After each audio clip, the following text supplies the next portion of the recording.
At RE, I do year 1s and 2s. I love it when they ask questions because they've not heard the stuff that we're sharing with them.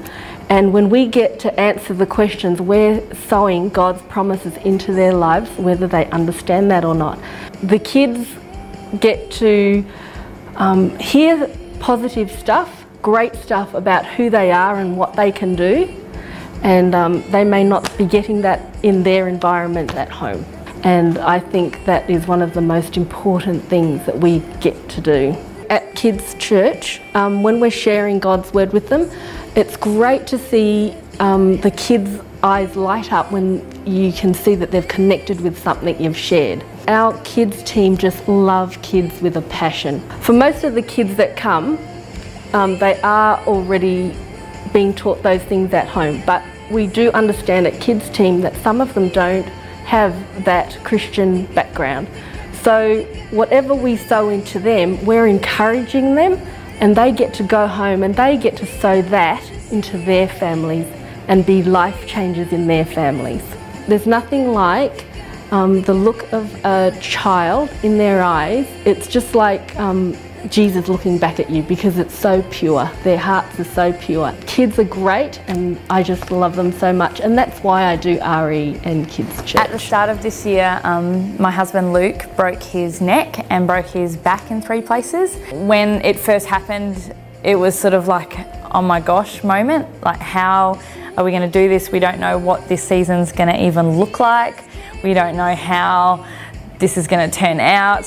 One of the most amazing things ever though is being planted in the house and having that family support and that family network and connects and everything that goes along with when you're planted in the house.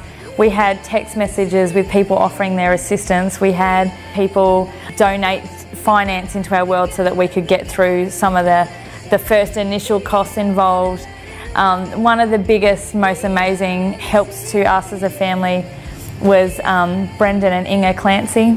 The next day after all of it sort of happened, and we had text messages from Brendan and Inga to say that we were not going to have to worry about meals, we weren't going to have to worry about lawns being mowed or anything like that.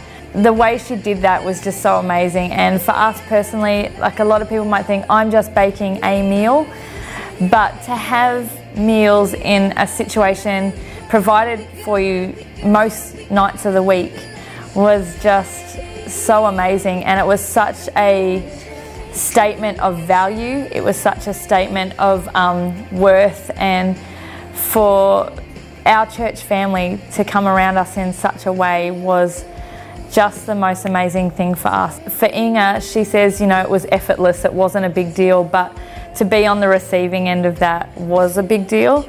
That season was such a season of favour and such a season of blessing, and they just took what was in their hand, the ability to gather a few girls to cook some meals or gather a couple of guys to mow our lawn, and they took that and they made it into something amazing, and we are forever grateful that they just did what they could in the situation and just made it such a season of grace and blessing for us. I decided to say yes to the opportunity of leading the Mums and Bubs Connect because a few years ago I realised that if I didn't want to stagnate as a Christian and as a human being, then I had to step up when I was offered opportunities to lead and to become part of a team. So it was only a natural response when I was asked if I would lead the Mums and Bubs Connect. It was just a natural response to say yes. One of the obvious highlights and blessings of leading the Mums and Bubs Connects is that I get to do life and have a relationship with an amazing group of women who are just gorgeous and have just welcomed me very warmly and lovingly, embraced me and part of their life and doing the journey with them. I also get to love on their beautiful babies and little people, which is just fantastic.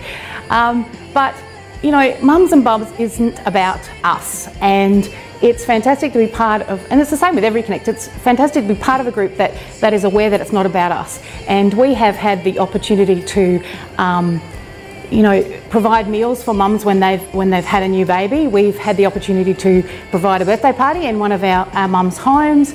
And you know, there's actually one of our mums in our Mums and Bubs Connect who doesn't have a preschool age child, but she comes because she provides transport and she brings another mum. And that's just huge. It's just fantastic that these mums are aware that it's not about them and it's about building relationships and being part of a team and growing together.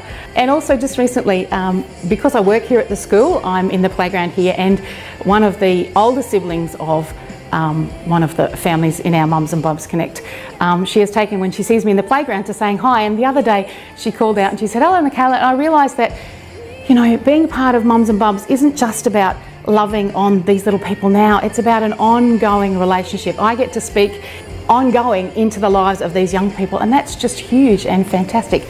Personally, I am not somebody who would naturally gravitate to a group of women. I'm not somebody who feels comfortable in a group of women, and I know that if you walked up into the Mums and Bubs room, that's not what you'd see. I have grown, I haven't stagnated where I was, and I have grown spiritually and, you know, within myself, which is great.